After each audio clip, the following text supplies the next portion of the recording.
¿Qué está pasando con la economía actual? La reflexión que viene a continuación es un análisis basado en la evolución histórica de lo que conocemos por dinero. Para entender lo que sucede actualmente es necesario hacer un poco de historia y concretar algunos conceptos. ¿Qué es el dinero? El dinero es una herramienta que las sociedades utilizan para establecer diversas relaciones entre sí, tanto a nivel interno como externo. Las relaciones comerciales pueden darse a todos los niveles y se concretan gracias al uso de dinero. Con el dinero se gestionan relaciones como el intercambio de mercancías, los servicios o las deudas. La moneda surge del uso y aceptación del oro como herramienta valiosa de intercambio universal. El metal que perdía menos valor con el paso de los años era el que se mantenía en uso con más facilidad. Las primeras monedas se acuñaron en Grecia, en la ciudad-estado de Lidia, en Asia Menor. El material era el electro, una aleación natural de oro y plata. Hay más teorías sobre las primeras monedas, pero para esta explicación son irrelevantes, ya que sea cual sea el origen real de la moneda, el uso que hacemos actualmente del dinero es el mismo. Evolución de la herramienta dinero. En el pasado los metales nobles fueron fundamentales debido a su rareza y escasez, durabilidad, divisibilidad y facilidad para el intercambio. La moneda en el pasado tenía un valor intrínseco, valía su peso en el metal del que estaba compuesta. Después, las monedas se acuñaban con alguna aleación de metales, entre ellos alguno noble, y la moneda pasaba a valer el equivalente a la proporción de metal noble que tuviese dicha aleación. Posteriormente, las monedas se acuñaban sin metales nobles, pero representaban una cantidad de metal noble, plata u oro, depositada en los bancos o reservas. Se incorpora el papel a la moneda. Surgen los billetes, certificados que representaban una cantidad de metal noble en la reserva. El dinero fiduciario es el dinero que representa un valor. Representa una cantidad de metal noble en la reserva del país emisor, y no lo que cuesta el material con el que está hecho. El dinero fiat es el dinero cuyo único valor es el legal, establecido por cada gobierno o banco emisor. Actualmente todo el dinero es fiat. Esto es así desde 1971, tras el Nixon Shock. El dinero fiat no tiene un respaldo material de ningún tipo. El valor lo van gestionando los órganos competentes, modificando su valor en función de las necesidades de la propia moneda. Es importante conocer el denominado patrón oro, o en inglés gold standard, y sus variantes. Este patrón ya no se utiliza, pero es imprescindible conocerlo para comprender algunos aspectos de lo que está sucediendo en la economía. ¿Qué es el patrón oro? El patrón oro es el respaldo en oro que un gobierno daba a su moneda. En un patrón oro estricto, cada gobierno podría acuñar tanta moneda cuanto oro tuviese en sus reservas, no más. Este sistema fue utilizado intermitentemente en el pasado hasta el inicio de la Primera Guerra Mundial, a partir de la cual se sucedieron una serie de cambios. Los gobiernos de los países en guerra tenían niveles muy altos de gasto y al mismo tiempo los ingresos por los impuestos eran limitados. Abandonaron el patrón oro y utilizaron el metal para costear la guerra. Los países en guerra dejaron de respaldar su moneda con metal noble y sencillamente fabricaban el dinero, sin respaldarlo con ningún valor. Al finalizar la guerra se produce la hiperinflación alemana de los años 20. En 1925 Inglaterra volvió a utilizar el patrón oro, con alguna modificación. El dinero impreso tendría el respaldo en lingotes de oro, Gold Bullion Standard, The British Gold Standard Act, 1925. En 1931 Inglaterra abandona nuevamente el patrón debido a la Gran Depresión. Al mismo tiempo, en los Estados Unidos, por ley, la Reserva Federal estaba obligada a mantener un respaldo en oro del 40% del dinero fabricado. Así, no se podría emitir más dinero que el que se pudiese respaldar con el oro disponible en las arcas federales. Limitaba el crecimiento porque, una vez más, si no se acumulaba más oro, no era posible imprimir más moneda. A principios de los años 30, los bancos comerciales en Estados Unidos empezaron a cambiar billetes por el oro en reserva. En consecuencia, se produjo una reducción de la cantidad de moneda en circulación. Menos oro en las arcas implica menos billetes en circulación. Este ataque especulativo provocó una crisis de pánico en el sistema bancario de los Estados Unidos. En 1934, The Gold Reserve Act abolió la referencia a la equivalencia en oro de los billetes. Pagará al portador 1934. Veamos algunos billetes estadounidenses del siglo XX. En este billete de $5, un certificado de plata de 1923, se puede leer lo siguiente.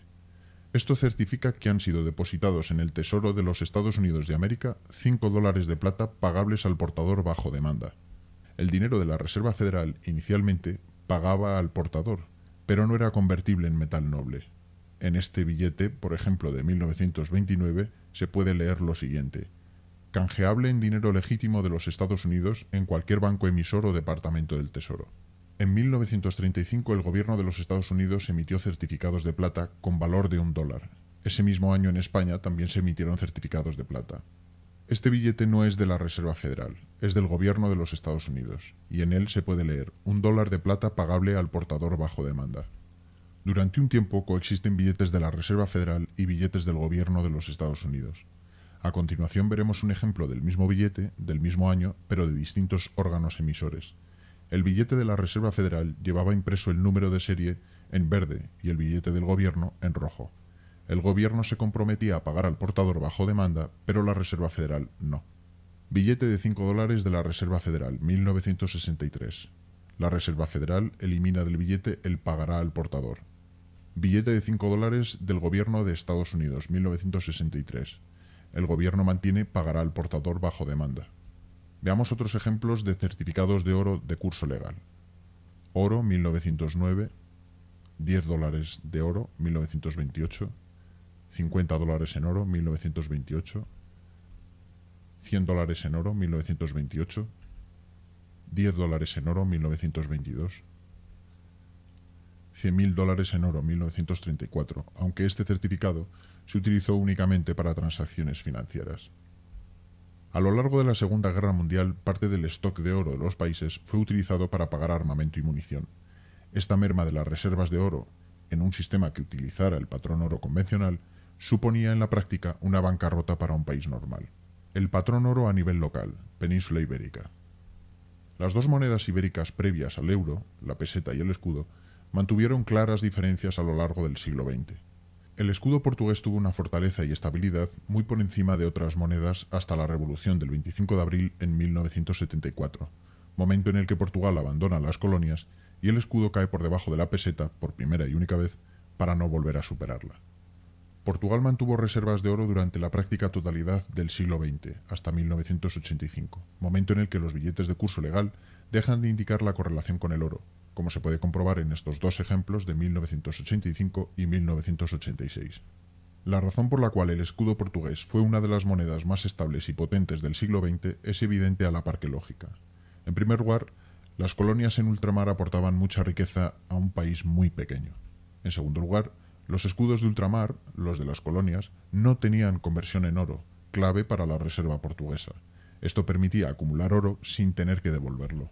Por ejemplo, los trabajadores de Mozambique trabajaban en las minas de oro en Sudáfrica. Se les pagaba con escudo de Mozambique, una moneda más baja y sin conversión a oro, y Sudáfrica pagaba en especie, o sea en oro, a Portugal. A su vez, el dinero era pagable en los bancos de cada colonia, pero nunca convertible en metal noble.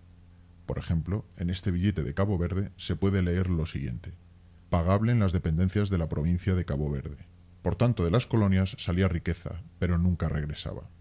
En cuarto lugar, se trataba de un sistema de explotación colonialista total, que se traducía en un aumento sustancial de las reservas de oro del país, ya que el oro solo tenía una dirección, hacia Portugal continental. El metal nunca se quedaba en las colonias. Las colonias que Portugal conservó hasta la Revolución del 25 de abril fueron Damán, Diu, Goa, Angola, Cabo Verde, Guinea-Bissau, Mozambique, Santo Tomé y Príncipe y Cabinda.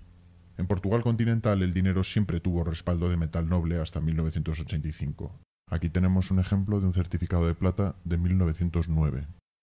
Oro 1910, oro 1920, oro 1925, oro 1935, oro 1942, oro 1965, oro 1980 y finalmente oro en 1985. A principio de siglo, España imprimía sus billetes con la frase pagará al portador. El Banco de España certificaba de ese modo que pagaría al portador del billete el importe del mismo. He aquí un ejemplo de un billete de 1907 con la frase pagará al portador. Hasta la Segunda República todos los billetes se imprimían con la frase pagará al portador. En este caso un ejemplo de pagará al portador en 1925, pagará al portador 1927, pagará al portador en 1928. Incluso ya en la Segunda República se imprimían los billetes con la frase pagará al portador 1931, pagará al portador 1935. La República emitió certificados de plata. Casualmente, ese mismo año, Estados Unidos también imprimió certificados de plata. En este caso, un certificado de plata en 1935 y otro certificado de plata en 1935. Durante la Guerra Civil Española aparece la frase certificado provisional de moneda divisionaria. Y aquí tenemos un ejemplo en el que se puede leer certificado provisional de moneda divisionaria en 1937. Otro certificado provisional de moneda divisionaria, 1937. El bando nacional también imprimió su dinero y tras la guerra introduce la frase de curso legal, pero los billetes carecían de respaldo en metal noble en las arcas de un país hundido y en plena posguerra. En este caso un ejemplo de curso legal en 1940. Años más tarde se volvió a utilizar la frase pagará al portador hasta la llegada de la democracia. Aquí tenemos un ejemplo de pagará al portador de 1965. Otro ejemplo, pagará al portador de 1970. Y ya en democracia se eliminan las referencias a la certificación o al portador hasta la llegada del euro. 1944, Conferencia de Bretton Woods. En Bretton Woods se crea el Fondo Monetario Internacional y el Banco Mundial. En esta conferencia se hace oficial el respaldo en oro del dólar, el denominado patrón cambio oro. El dólar pasa a ser considerado como moneda de referencia a nivel internacional y se establece una correlación entre el dólar y las principales divisas del mundo. Esto fortaleció mucho al dólar. Por tanto, a nivel internacional, se empezó a utilizar el dólar como referencia y, dado el caso, el dólar era canjeable por oro. En la práctica, Estados Unidos consiguió hacer con el resto del mundo lo que Portugal, por ejemplo, hacía con sus colonias, es decir, conservar la convertibilidad de la moneda en el territorio nacional y eliminarla en el exterior. Esto provocaba la acumulación de oro en el país cuya moneda era referencia y, además, muchos países optaban por establecer sus reservas nacionales en dólares en vez de en oro. Con todo, a pesar de la vinculación con el dólar, algunos países, pocos, tardaron más en abandonar el patrón oro. Suiza fue el último país en abandonarlo en 1998. Se llama Edad de Oro al periodo de desarrollo y crecimiento estable entre los años 1944 y 1971. ¿Por qué termina el patrón cambio oro? 1971, el Nixon Shock. Durante el gobierno del presidente francés Charles de Gaulle, hasta 1970, Francia se dedicó a cambiar los dólares que atesoraba por oro de la reserva estadounidense. Esto provocó que se redujeran las reservas de oro en Estados Unidos y, además, que el dólar perdiera influencia en el exterior ya que se devolvía la moneda y se cambiaba por oro. Sumado al endeudamiento de la administración Nixon por la guerra de Vietnam, el presidente Richard Nixon tomó la decisión el 15 de agosto de 1971 de acabar con la convertibilidad del dólar, cosa que provocó un colapso del sistema. Acaba aquí definitivamente el uso del patrón cambio oro a nivel global. Desde ese mismo momento el dinero deja de ser dinero fiduciario, es decir, el que representa un valor atesorado por el gobierno que lo imprime, y pasa a ser dinero fiat, dinero sin respaldo tangible, tan solo tiene un valor atribuido por convenio. Por supuesto, el euro es dinero fiat. Y esto no es lo peor. Lo peor es que llevamos 40 años utilizando dinero fiat. Pero, ¿por qué tendría que ser esto malo? Recapitulando la primera parte. Nos relacionamos utilizando la herramienta dinero. Dicha herramienta es el fruto de una evolución histórica. El dinero basaba su utilidad en un valor que lo respaldaba, y dicho valor era aceptado por todos. Desde 1971 utilizamos dinero fiat, un dinero cuyo valor es el atribuido por los órganos emisores. La herramienta dinero actualmente está a merced de la irresponsabilidad de quien lo fabrica y de la temeridad de quien especula con ello. Toda la economía actual está basada en intangibles, ya que al final de la cadena del dinero ya no hay nada. Y todos los ciudadanos del mundo estamos sometidos a ese nada por capricho de los poderes actuales. Es el feudalismo del siglo XXI, una forma más actual para someter a los ciudadanos. Por un lado se crea deuda de la nada con actividades especuladoras y por el otro se fabrica dinero para cubrirla, quantitative easing.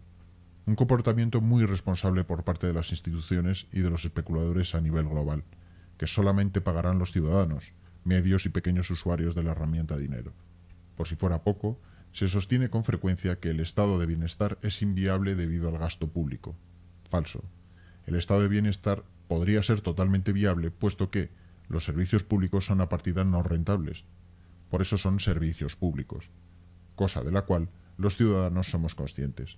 Pagamos impuestos porque sabemos que los servicios públicos no son rentables y por ello los costeamos entre todos con nuestros impuestos.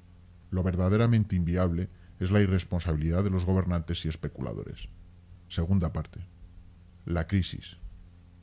Hay división de opiniones en relación al patrón oro. El keynesianismo critica fuertemente el uso del patrón oro, argumentando que fue la causa de la Gran Depresión posterior al crack del 29. Sostiene también que todos los países que abandonaron rápidamente el patrón oro iniciaron su recuperación antes. Por otro lado, el patrón cambio oro fue el garante del mayor periodo de estabilidad y crecimiento de la economía de muchos países a lo largo del siglo XX. De hecho, si somos países desarrollados, es, sin duda, debido a esta circunstancia. Base del problema. El dinero es una herramienta que las sociedades utilizan para establecer diversas relaciones entre sí. Con el dinero se gestionan relaciones como el intercambio de mercancías, los servicios o las deudas. Estos son los tres pilares fundamentales que se gestionan con la herramienta dinero en las relaciones económicas. El dinero se ha basado histórica y principalmente en uno de los pilares, en el de las mercancías, como era el caso del patrón oro, por ejemplo. Posteriormente, el valor del dinero se ha basado en una combinación de dos pilares, mercancías y deuda. Hoy el dinero fiat no dispone de respaldo de mercancías, sencillamente se fabrica generando una deuda. ¿Esto qué significa? Significa que el dinero es deuda. Supongamos que la economía es un motor. Para activar la economía se mete dinero en el sistema. Actualmente el dinero se introduce primero en los bancos, y estos, supuestamente, hacen circular el dinero a través del crédito. Una práctica común de los bancos es utilizar el dinero que reciben en inversiones lucrativas, para después recibir los beneficios sin haber hecho circular el crédito. El proceso de fabricar dinero y entregárselo a los bancos se denomina quantitative easing, o en castellano, flexibilización cuantitativa. Casualmente, el hecho de que ellos no hagan circular el crédito que reciben no tiene ningún nombre en ingeniería financiera. En el sistema económico que tenemos actualmente, el hecho de poseer una cantidad X de dinero implica que esa misma cantidad se debe en algún otro punto de la cadena. Observamos que el dinero lleva una dirección. En este caso va de B a A. A su vez, ya procedía de otro lugar. Por tanto, el dinero va dejando un rastro pasando por varios eslabones de una cadena de consumo. La herramienta dinero, en su movimiento por la cadena, va dejando un rastro de deuda. Deuda que, si seguimos hasta el último eslabón, nos llevará a la fuente del dinero, el origen del que parte, el emisor. Cabe preguntarse, ¿y el origen a quién debe el dinero? Antes, ese valor final se respaldaba con oro, y eso se hacía porque todos los eslabones de la cadena aceptaban el oro como un elemento común y lo consideraban valioso para todos. Pero por una cuestión práctica, se utilizaba dinero fiduciario que representara el bien común al que reconocíamos valor. Pero desde el Nixon Shock en 1971, el dinero fiat ya no tiene ese valor de respaldo. Por tanto, cabe preguntarse nuevamente lo mismo. ¿A quién se debe el dinero en último caso? Ese es el problema. Actualmente el dinero sencillamente es deuda. El dinero ya no certifica nada de valor, solamente certifica que en algún punto de la cadena se debe la cantidad de dinero que representa. El dinero circula por sus cauces. Unos acumulan más dinero, otros menos. Y como se acumula deuda en eslabones muy importantes de la cadena, eslabones estratégicos como el sector público, por ejemplo, se fabrica más dinero y se introduce a través de los bancos en el sistema. O lo que es lo mismo, se inyecta liquidez en el sistema para que circule por sus elementos y se mantenga viva la actividad. Pero el dinero es deuda, y allá por donde pasa deja su rastro, para terminar acumulándose en alguno de los elementos en juego. Por regla general, en aquel elemento que más capacidad tenga de succionar dinero del sistema. Cuanto más dinero se tenga, más capacidad de acumulación. Lo cierto es que el elemento acumulador también genera actividad en su medio de acción, con el fin de reactivar el entorno del que se nutre, pero nunca lo hace al mismo ritmo al que acumula riqueza.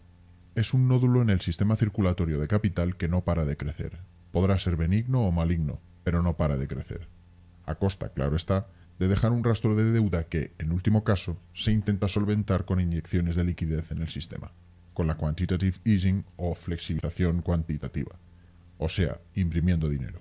Pero claro, como las instituciones encargadas de imprimir dinero ya no tienen que limitar la fabricación de dinero en función de unas reservas de oro, en teoría hay que confiar en la responsabilidad de esas mismas instituciones, para contener la masa monetaria, o sea, no imprimir dinero de más, y para manejar los tipos de interés. En teoría. En teoría, la ingeniería económica de las últimas décadas tiene como objetivo la mejora del sistema. En la práctica, Su único objetivo es el de buscar una forma de no enfrentarse cara a cara con la tremenda deuda que se ha generado a lo largo de los últimos 40 años de uso de dinero fiat. Este no es otro ciclo de bajón económico. Probablemente estamos ante la inevitable consecuencia de una economía basada en nada. ¿Qué se hace al respecto? Una expresión anglosajona lo define bien. Kick the can down the road. Patear la lata por la carretera. Darle patadas a una lata y a donde nos lleve. Huir hacia adelante de manera temeraria. El siguiente gráfico es bastante ilustrativo de lo que está sucediendo. ¿Qué es la masa monetaria? La masa monetaria es la cantidad de dinero disponible en una economía. En este gráfico se muestra la masa monetaria de Estados Unidos desde 1920 hasta 2010.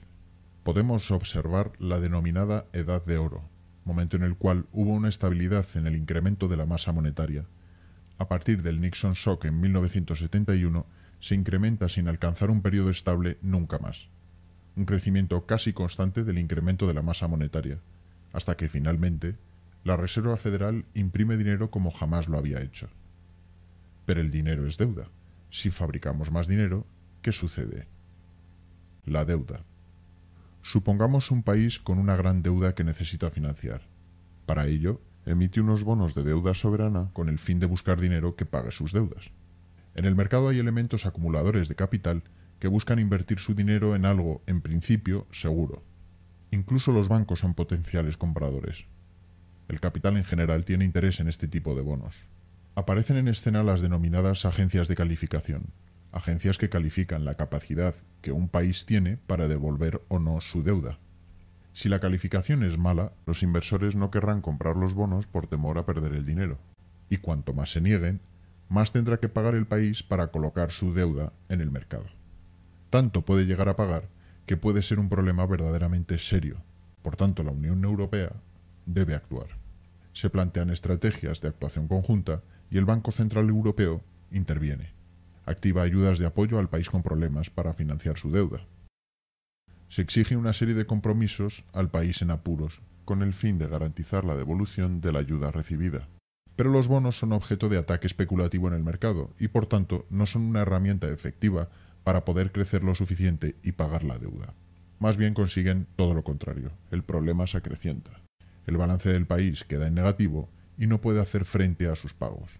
Un proceso que, lejos de ser sostenible, acaba nuevamente provocando acumulación de capital en un extremo de la cadena y deuda en el otro. Para que este sistema fuese efectivo, el capital debería circular por el máximo número de elementos sin acumularse en exceso en ninguno. Desafortunadamente, eso no va a suceder. Por tanto, el sistema se fagocita a sí mismo, puesto que cuanto más aumente la masa monetaria, más acumulación habrá en la cadena y como consecuencia más deuda. Se fabrica más dinero para equilibrar el sistema y se introduce en la balanza. El dinero queda acumulado en algún punto de la cadena, provocando la necesidad de seguir introduciendo dinero para equilibrar el sistema. Como el capital está acumulado en algún punto, habrá que volver a inyectar dinero en el sistema para que siga circulando, generando más deuda y vuelta a empezar. ¿Hasta cuándo crece la deuda? ¿Hasta cuándo fabricar dinero? Los gobiernos no hacen más que maquillar y parchear lo que no se quiere reconocer.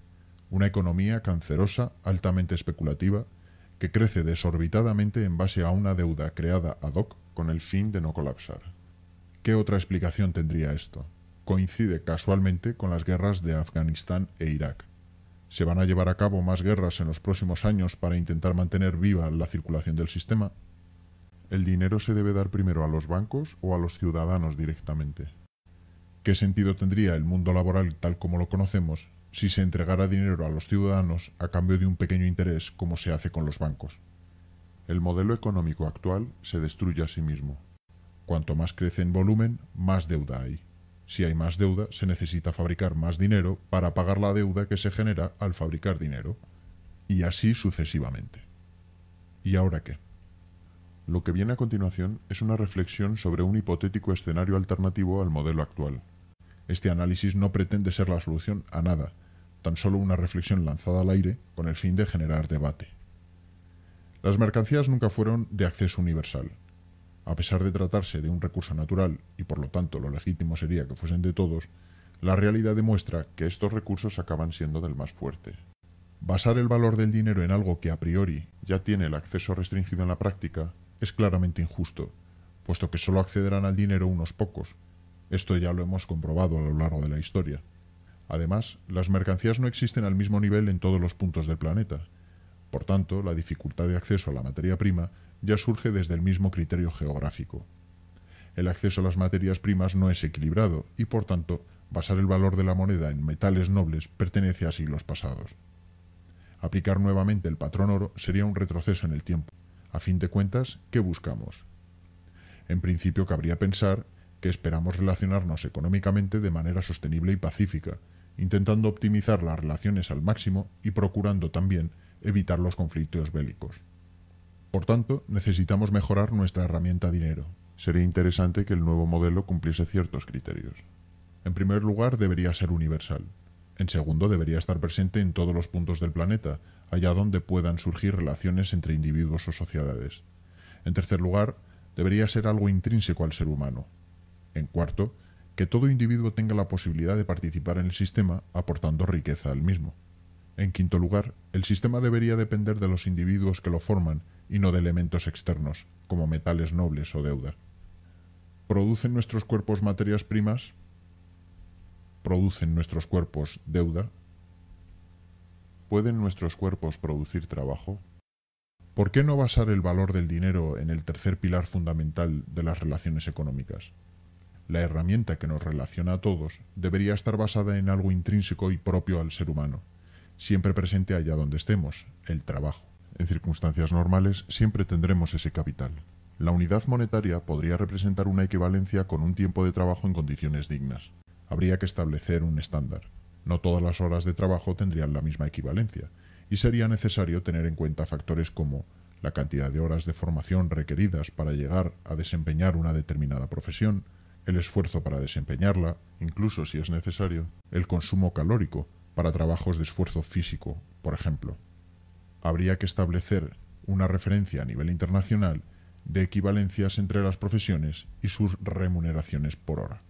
La relación pago-hora sería la misma para todos los países. La economía actual es especulativa. Esa es su naturaleza. El propio dinero fiat lo es. Las relaciones económicas en este sistema podrán ser potencialmente injustas. Para colmo, tenemos un sistema que se destruye a sí mismo. En el pasado también se han parcheado las crisis con mucho sacrificio para la ciudadanía, pero quizá lo ideal sería abordar directamente la raíz del problema. La herramienta dinero, el uso de dinero fiat. Quizás sea el momento de intentar promover un cambio desde la ciudadanía. La herramienta dinero nos atañe a todos.